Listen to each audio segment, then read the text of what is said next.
سلام دوستان عزیز، یک آموزش خوب امروز داریم. این آموزش و آموزش‌های بعد به نحوی با هم مرتبط هستند برای دوستانی که نیاز به ساخت شماره مجازی و مسائل دیگه دارن. اما برای دوستانی که فقط نیاز به ساخت ایمیل موقت دارن یک آموزش کامل به شمار میره.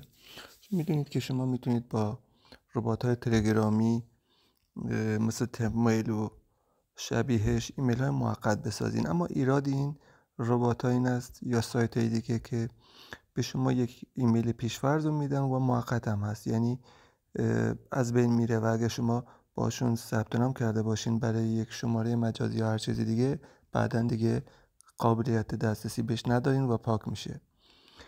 به همین دلیل یک برنامه رو بهتون معرفی میکنم که علاوه بر این که اگه ایمیل یک بار مصرف بخواید میتونید باش بسازین، دامنه های زیادی داره، دامنه پیش‌فرض نیست، حدود 20 تا دامنه میتونید شما داشته باشید که این خیلی خوب است، چون خیلی از برنامه‌ها ایمیل موقت و شناسایی رو بند میکنن و اینکه خودتونم محدودیت زمانی براش میذارین که یا این باقی بمونه یا پاک بشه بعد از یک مدت. و سوای اون شما قابلیت ارسال با اینها رو هم دارین. تو ربات‌ها معمولا اکثرا، حالا بعضی قابلیت ارسال دارن، اونم بازم زمان موقته، گاهن هم ربات‌ها پاک میشن و شما هیچ دسترسی به ایمیل ها برای بازیابی ندارین. حالا بریم برای معرفی برنامه. فایل این برنامه رو من براتون داخل کانال قرار میدم. برنامه اینستا ادرس هست، ایمیل فوری، آدرس فوری. برنامه رو بعد از باز میکنید، یه چند ثانیه منتظر میشین تا رفرش بشه برنامه، اون نوار سبز بالا پر بشه. اما بریم سراغ توضیحات برنامه به چه صورتی هست. ببینید شما 4 سربرگ اون بالا دارید. سربرگ اول آدرس هاست، یعنی آدرس های اون صندوق الکترونیکی شماست. این باکس صندوق ورودی هست. اوت باکس صندوق ارسالی هست، هرچی که ارسال کردین. و آخری هم بیاریم کنار، جدید اون رو تک تک معرفی میکنیم بهتون. ببین سربرگ اول یا یک دکمه تنظیمات هم این بالا داره که تنظیمات برنامه میگی. اینجا گفته create address automatically، یعنی به صورت اتوماتیک یک آدرس برای شما درست کنه. این برای زمانی به دردتون میخوره که سریع بخواین یک ایمیل موقت رو برای ثبت نام داخل یک سایت یا هر چیزی دیگه بسازید و بهش هیچ نیازی نداشته باشید بعدا. دیزاینت ان آدرس، این برای طراحی آدرس دلخواه شماست، یعنی میخواین یک ایمیل بسازین، حالا موقت یا حتی داشته باشین تا چند وقت، اما به دلخواه خودتون. گزینه سومم نوشته create an address with expire. ببین این ایمیلی برای شما، یک آدرس ایمیلی برای شما میسازه که زمان اکسپایر شدن یا به قول معروف حذف شدنش رو، از بین رفتنش رو شما تعیین میکنید. به فرض مشخص میکنید که این ایمیل 2 روز بمونه یا 3 روز بمونه یا 1 هفته بمونه و بعد از اون دیگه خود به خود حذف بشه. خب گزینه اول که مشخصه، دومی حالا بذارید روش کلیک کنیم نگاه کنید، همون گزینه دیزاین در آدرس، گفتیم آدرس دلخواه میسازید، براتون پیشفرض یکی رو میاره، میگه این پسوند رو میخواین باشه، این پسوند هست. حالا شما یک اسم دلخواه رو بدین. مثلا میگم، به فرض میگم من یک اسم رو داخلش قرار میدم و روی دکمه create an email address کلیک میکنم. ببینید میگه درست شد. حالا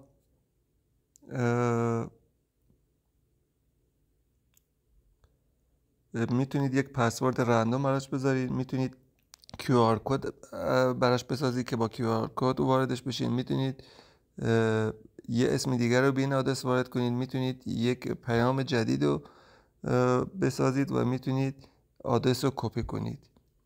اینا رو همه بهتون میگه. خب هر آدرس ایمیلی که میسازین اینجا میاد. ببینید اون پیشفرض برنامه است که یکی به شما میده. این دومی بود که ما ساختیم. حالا نگه داریم فعلا بقیه هم توضیح بدیم. قسمت اون create an address with expiration رو میارید. ببینید اینجا میگه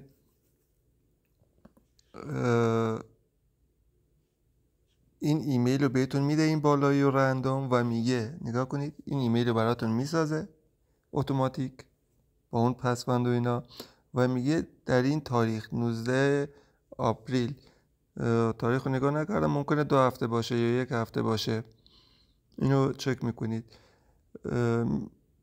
حذف میشه خود به خود. تا اون موقع هم بازم این امکانات رو دوباره دارین. شما میتونید به فرض مثلا روی ببینید من روی جنریت رندوم پسورد کلیک کردم و این پسورد رو برای من ساخت. میتونید نه خودتون یه پسورد وارد کنید بچه ها، هیچ فرقی نمیکنه، ولی خب ایمیل موقت معمولا خود برنامه پسوردهای قوی تری میسازه. ببینید الان هم این 1 ماه هم هست، نگاه کنید اینجا اضافه کرد و نوشته که تو این قسمت نوشته 31 روز بعد حذف میشه. اما میایم پایین تر، یک اطلاعات دیگه هست راجع به کاربر، یعنی ما که از این برنامه استفاده میکنیم. یکی information of account in use، یعنی اطلاعات اکانتی که استفاده میکنیم، وارد شدن به اکانت دیگه، نمیدونم وارد کردن کد، setting منو، این ادوانسه. خب information of account چی میگه بچه ها؟ نگاه کنید یه آیدی، هر گوشی یک آیدی داره، یه پسورد برای این اکانت ما وارد میکنه. ببینید این الان آیدی گوشی من نیست، من تغییرش دادم. شما هم باید همین کارو بکنید، چه رو شبیه ساز چه رو گوشی رو نصب کردید آیدیشو نذارید آیدی پیشفرض گوشی شما باشه، یک آیدی جعلی وارد کنید اما با همین تعداد رقم، یعنی 1 2 3 4 5 6 7 8 9 10 11 رقم مال من باید یک 11 رقمی وارد کنم. یه ریکاوری ایمیل هم میتونید بذارید، یعنی حتی از این تپ میل هم میتونید یکی رو ریکاوری و یکی قرار بدین یا یک ایمیل اصلی رو قرار بدین که قطعا اون کار نمیکنید. تو فاکتور اتوریزیشن همون کاریو که جیمیل تایید 2 مرحله ایش میکنه اینجا هم میتونید براش انجام بدید. میتونید از این اکانت لاگ اوت کنید و یک اکانت دیگه هم بسازید. ببینید برای تغییر آیدی پیشفرض گوشی هم رو این علامت مداد کلیک کنید، یعنی هر کدوم خواستین تغییر بدین روی مداد تغییر میکنید. به فرض مدادا که میاره میگه یه آیدی بساز، من یه آیدی پیشفرض دیگه مثلا میسازم، گفتیم باید 11 رقم باشه، 7 8 9 10 11. نگاه کنید اوکی میزنید، این آیدی رو برای ما الان ثبت کرد. حتما پس این نکته رو فراموش نکنید. بقیه هم که خب حالا ببینیم این دوتا که گفتم نیازی ندارید که شما حالا کد اینا رو عوض کنید، اما ستینگ منو یا همون این منو، همون چرخدنده بالا هم که بزنید وارد این ادوانس ستینگ میشین. گزینه اولش که فونت سایز هست، میتونید سایز فونت برنامه رو بزرگتر یا کوچکتر کنید. گزینه دوم یه تاییدیه ارسال ایمیل رو بهتون میده. گزینه سوم اون لیست ایمیل هایی که دیدین تو صفحه اول آن باشه نشون میده، اگه آف باشه دیگه نشون نمیده. گزینه سوم اگر روشنش کنید فقط از یک دامنه خاص برای شما ایمیل میسازه، اما اگر روشن نکنید هر بار از یک دامنه استفاده. دامنه میدونید اون بعد از حرف ادساین است، مثلا gmail.com yahoo.com se.com، این دامنه های زیادی داره. اگر میخواین متفرقه باشه اینو روشن نکنید، اگر میخواین نه فقط از یک دامنه خاص بسازین اینو روشن میکنید. تعداد ایمیل های نمایش داده شده تو هر صفحه اینجا 20 است، میتونید تغییرش بدید. سندر نیم یعنی نام ارسال کننده، مثلا میتونید برای خودتون یه نام قرار بدید به عنوان نام ارسالی نشون میده. دامین ستینگ همون گفتیم دنباله های ایمیل هست، نگاه کنید یه لحظه چرا من رو اون زدم ادوانس ستینگ. ببینید از اون پایین رفتیم بچه‌ها. فکر کنم با چرخ دنده هم من چون برگشت میزنم از برنامه خارج میشه. ببین بچه‌ها من یه چرخ دنده گویا با این فرق میکنه با این پایینی. فعلا ما این پایین رو داریم. تنظیمات ایمیل ها رو چک میکنیم. خب گفتیم پس اپ دیوایس ستینگ تنظیمات مربوط به ارسال نوتیفیکیشن برنامه است. میتونید حذف کنید که رو گوشی نمایش داده نشه. دیزاین ستینگ طراحی هست. میتونید رنگ و پس زمینه رو به دلخواه طراحی کنید. این پایینه هم پاک کردن هست. به صورت دوره‌ای اگه نیاز نداشتید میتونید تمام آدرس ایمیل ها و تمام ایمیل های دریافتی رو حذف کنید. به ترتیب هم ببینید این تمام پیام ها رو پاک میکنه، این تمام آدرس ها و این هم تمام دیتا رو به صورت کامل پاکسازی میکنه.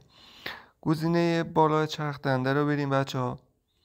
ببینید گزینه اول رو میتونید برای تنظیم و مرتب سازی آدرس ها ازش استفاده کنید. گزینه دوم هم بازم دلیت آدرس ها. سومی هم همینطور.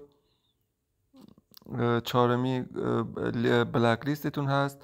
الیاس همون نام مستعار است که میتونید انتخاب کنید. میل فرام یعنی میتونید آدرس برای ایمیلاتون به قول معروف تعیین کنید. تپ اوپن تو آن استارتاپ میتونید اون گزینه با یک تپ یا دو تپ یا اینکه چند ثانیه انگشتتون رو قرار بدین تا استارت بشه و این تنظیماتی است که میتونید تک تک تست کنید. حالا گزینه این باکس رو ببینید. وارد میشیم. دومی این صندوق ورودی ماست که هنوز هیچی نداریم. آتواس هم که هنوز چیزی ارسال نکردیم و نیو هم که برای ارسال ایمیل هست. ببینید میتونید برای ارسال هر کدوم رو فلش جلوش بزنید یک ایمیل خاص رو بیارید با اون ارسال کنید. آدرس گیرنده رو میزنید. ببینید یعنی این برخلاف ایمیل های موقت دیگه که شما برای برنامه میسازید حتی میتونید باش ایمیل ارسال کنید اگه بخواید با کسی مکاتبه کنید و آدرس ایمیل اصلیتون نباشه که بعدها مشکل ساز بشه و هی اسپم براتون بیاد. خب این برنامه رو من معرفی کردم چون تو آموزش‌های بعدی ما خیلی با این کار داریم و دیگه گفتم برای اینکه توضیحی اضافه نخواهیم حین آموزش‌ها بدیم تو آموزش‌ها دیگه رفرنس به این میدیم که میگم وقتی میگم ایمیل جعلی بسازیم یعنی اینکه شما دیگه کار با این برنامه رو بلد هستین و فقط دیزاین آدرس رو بعد من یه بار دیگه بهتون بگم این وسطی اینو گفتیم برای طراحی دلخواست. ببینید صفحه‌ای که میاره اینجا رو اگه کلیک کنین دامین ستینگ هست بچه‌ها. میگه شما با کدوم دامنه میخواین. نگاه کنین دامنه‌های زیادی هم هست. نزدیک 20 تا 30 دامنه هست. شما هر کدومو که خواستین انتخاب میکنین و با اون دامنه توی سایت ثبت نام میکنین یا توی یک برنامه و شماره مجازی ثبت نام میکنید. ترجیحاً هم از جدیدا استفاده کنید چون اینا کمتر شناخته شدن و کمتر بلاک شدن. این آموزش ساخت تمپلیت هست. امیدوارم ازش به خوبی استفاده کنید. موفق باشید.